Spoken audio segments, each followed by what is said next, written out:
Hello again, everyone. Edwin Leonard back once again. In this YouTube astrological segment, I'm going to be talking about Neptune in conjunct the South Node in the natal chart. Now, some of you may remember when I first started my YouTube astrology channel, I did a series on the aspects in the natal chart.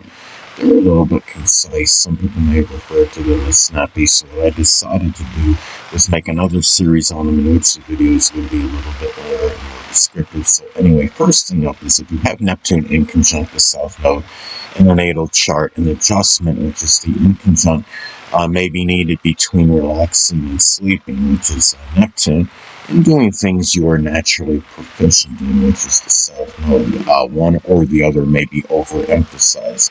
The key is to find balance and equilibrium between the two. So it can be times where you're dominated by relaxation and sleeping, which to the expense of doing the things that you're really good at, that you're naturally proficient in.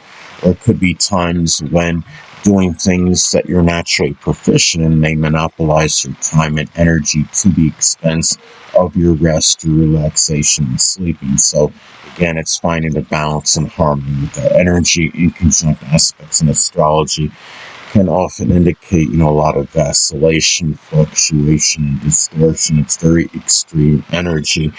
So again, it's about finding that equilibrium with the two. So let's say if you have, the South Node in Aquarius as an example, those things you're naturally proficient in could be, humanitarian, altruistic actions and endeavors. It could be things associated with astrology, astronomy, computers, electronics, innovation, aviation, meteorology, rocket science, and as some examples. Also, too, another way Neptune in conjunct the South Node may manifest in the natal chart is that there may be an imbalance, which is the inconjunct between activities associated with those less fortunate than yourself, which is Neptune, and the people that played an integral role in your past, which is the South Node.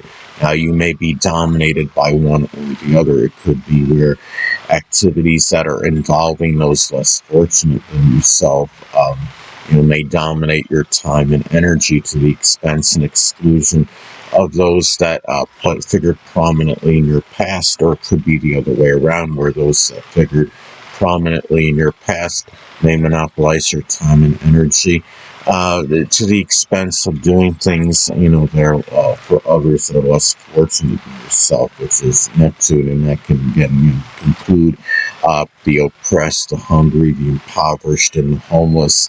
And let's say the South Node is in Taurus as an example. Those people that played an integral role in your past, one or more of them, may actually be a Taurus sun, moon, or ascendant person, or simply embody the characteristics of the sign. It could be people that are stolid, impassive, placid, calm, trustworthy, stable, loyal, steadfast, patient, persistent, and persevering. And also, too, another way Neptune in conjunct the South Node may be expressed in the natal chart is that the same, may apply, for matters pertaining, to your dreams and fantasies, which is Neptune, and the things you're naturally good at, which is the South Node, as far as an imbalance between those activities. It could be where, matters pertaining to your dreams and fantasies may monopolize your time and energy, to the expense and exclusion of doing things you're naturally good at, or it could be the other way around, where you're doing things that you're naturally good at, which you're naturally proficient in, may dominate your time and energy to the expense and exclusion of activities connected with your dreams and fantasies. So it's really, again, when you're talking about inconjunct aspects in astrology, there's a lot of vacillation, fluctuation with the energy. And it can be, as an example, let's say if Neptune is in Scorpio, dreams and fantasies may be tied in. It could be with locksmithing, psychology, the occult, which includes astrology, embalming work as a coroner or surgeon, forensics, investigation, deep research, doing something that involves transformation or empowering others, or work connected with insurance or loans, as some examples. Now, another thing about this aspect in the natal chart is that there may either be too much or too little inspiration and idealism, which is Neptune, in doing things, again, that you're naturally good at, that you're naturally proficient in, which is the South Node. Now, let's say, for example, if the South Node is in Capricorn, the things you're naturally good at may be business-related matters, it may be something connected with politics or the government, or it could be architecture, construction, masonry, carpentry. It may be information technology, accounting, dentistry, even general mundane work, as some examples. And, there may be times, you may have an exorbitant amount of inspiration and idealism, again, for those things you're naturally good at. And other times you may have none whatsoever. So again, you're talking about a lot of vacillation and fluctuation with the energy. Now, also, too, Neptune in conjunct the South Node in the natal chart may also be expressed in Neptune-related people. May either be extremely beneficial or no help whatsoever in your past, which is the South Node. Neptune-related people, can cover a number of persons, whether it's the less fortunate, those formerly imprisoned. It may be people that are connected with poetry, dancing, photography, anesthesiology, chemistry, spirituality, or the metaphysical, which includes astrology. So, let's say if the South Node is in Gemini, as an example, matters connected with the past, it may have involved a lot of communications, or having, just doing manifold things. Excuse me. It may have been, doing activities associated with manual dexterity, which can include auto or refrigeration mechanics, or work that involved communication, whether it's data or satellite communications, or reporting or journalism, as some examples.